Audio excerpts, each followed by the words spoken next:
कभी सोचा है कि फोन आपका चेहरा कैसे पहचान लेता है, या फिर गूगल ट्रांसलेट इतनी सफाई से एक भाषा को दूसरी में कैसे बदल देता है? अच्छा, इन सब का जवाब ना CNN, RNN और LSTM जैसे कुछ अजीब से लगने वाले नामों के पीछे छिपा है। तो आज हम AI की इसी दुनिया को समझने वाले हैं और देखेंगे कि ये कमाल की तकनीकें हमारी दुनिया को कैसे बदल रही हैं। तो हमारा सफर शुरू होगा एआई की बिल्कुल बुनियाद से, यानी न्यूरल नेटवर्क से। फिर हम ये जानेंगे कि मशीनें हमारी तरह देखना कैसे सीखती हैं और चीज़ों को याद कैसे रखती हैं, और आखिर में हम एआई की सबसे बड़ी क्रांति यानी ट्रांसफॉर्मर्स की दुनिया में उतरेंगे, जिसने सही में सब कुछ बदल कर रख दिया है। किसी भी बड़े और कॉम्प्लेक्स एआई के दिल में एक बहुत ही सरल सा आइडिया होता है, न्यूरल नेटवर्क। यही डीप लर्निंग की नींव है और यहीं से हमारी कहानी शुरू होती है। एक न्यूरल नेटवर्क को हमारे दिमाग की नकल करने के लिए बनाया गया है। इसमें न्यूरॉन्स की कई परतें होती हैं। समझिए, जो पहली इनपुट लेयर है वो डेटा लेती है, जैसे हमारी आंखें किसी तस्वीर को देखती हैं। फिर बीच की जो हिडन लेयर्स हैं वो उस जानकारी को प्रोसेस करती हैं, उसमें पैटर्न ढूंढती हैं, और आखिर में आउटपुट लेयर एक नतीजा देती है, जैसे कि हाँ, ये एक बिल्ली है। अब देखिए, हर न्यूरॉन पर एक गेटकीपर बैठा है जिसे कहते हैं एक्टिवेशन फंक्शन। ये फैसला करता है कि कौन सी जानकारी इतनी जरूरी है कि उसे अगली लेयर तक भेजा जाए। इसके बिना नेटवर्क सीधी सादी चीजें ही समझ पाएगा, लेकिन ये फंक्शन उसे टेढ़े मेढ़े कॉम्प्लेक्स पैटर्न सीखने की ताकत देता है, जैसे किसी चेहरे के घुमाव को पहचानना। चलिए, अब जब हम बेसिक समझ गए हैं तो देखते हैं कि इस तकनीक का इस्तेमाल एक बहुत ही खास प्रॉब्लम को सुलझाने में कैसे होता है, यानी मशीनों को देखना सिखाने में। यहाँ एक मजेदार पहेली है। एक साधारण न्यूरल नेटवर्क को अगर हम सिखाएं कि तस्वीर के ऊपर बाएं कोने में बिल्ली है तो वो सीख जाएगा, लेकिन अगर वही बिल्ली नीचे दाएं कोने में चली जाए तो नेटवर्क कंफ्यूज हो जाता है। तो फिर मशीनें ये कैसे सीखती हैं कि बिल्ली तो बिल्ली ही है, चाहे वो तस्वीर में कहीं भी हो? इसका जवाब एक बहुत ही पावरफुल आइडिया में छुपा है, जिसे कहते हैं ट्रांसलेशन इनवेरिएंस। और इस काम को करने का जो टूल है वो है कन्वोल्यूशनल न्यूरल नेटवर्क, या शॉर्ट में कहें तो CNN। ये नेटवर्क विजुअल दुनिया के एक्सपर्ट होते हैं। समझिए कि एक CNN किसी जासूस की तरह तस्वीर को देखता है। पहले कन्वोल्यूशन लेयर एक मैग्नीफाइंग ग्लास से छोटे छोटे सुराग खोजती है, जैसे कि बिल्ली की मूंछें या नुकीले कान। फिर पूलिंग लेयर गैर जरूरी डिटेल्स को हटाकर सिर्फ सबसे पक्के सबूत रखती है, और आखिर में इन सारे सुरागों को जोड़कर वो पूरे भरोसे से बताता है कि तस्वीर में एक बिल्ली है। तो हमने ये तो देख लिया कि मशीनें तस्वीरों को कैसे समझती हैं, लेकिन उस डेटा का क्या जो एक क्रम में आता है, जैसे किसी वाक्य में शब्द या गाने में सुर? इसके लिए हमें एक अलग तरह के नेटवर्क की जरूरत पड़ेगी। CNNs तस्वीरों जैसी चीजों के लिए बने हैं जहां पिक्सल की जगह मायने रखती है, लेकिन जब बात आती है वाक्यों की, जहां शब्दों का क्रम सब कुछ बदल सकता है, जैसे शेर ने हिरण को मारा और हिरण ने शेर को मारा, तो यहां हमें RNS की जरूरत पड़ती है। RNN की सबसे बड़ी खासियत है उसकी मेमोरी। जब वो कोई वाक्य पढ़ता है तो वो हर उस शब्द को याद रखता है जो वो पढ़ चुका है।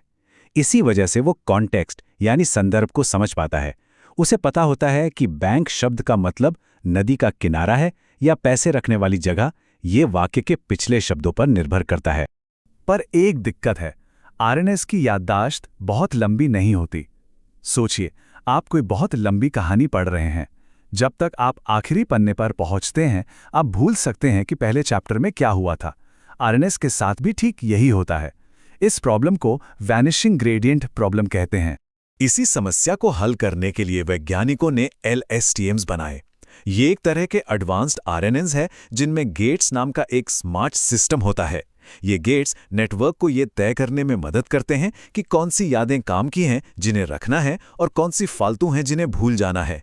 इसी वजह से ये लंबे लंबे वाक्यों का कॉन्टेक्स्ट भी आसानी से याद रख पाते हैं। अच्छा, अभी तक हमने ऐसे मॉडल्स देखे जो डेटा को समझते हैं, उसे एनालाइज करते हैं।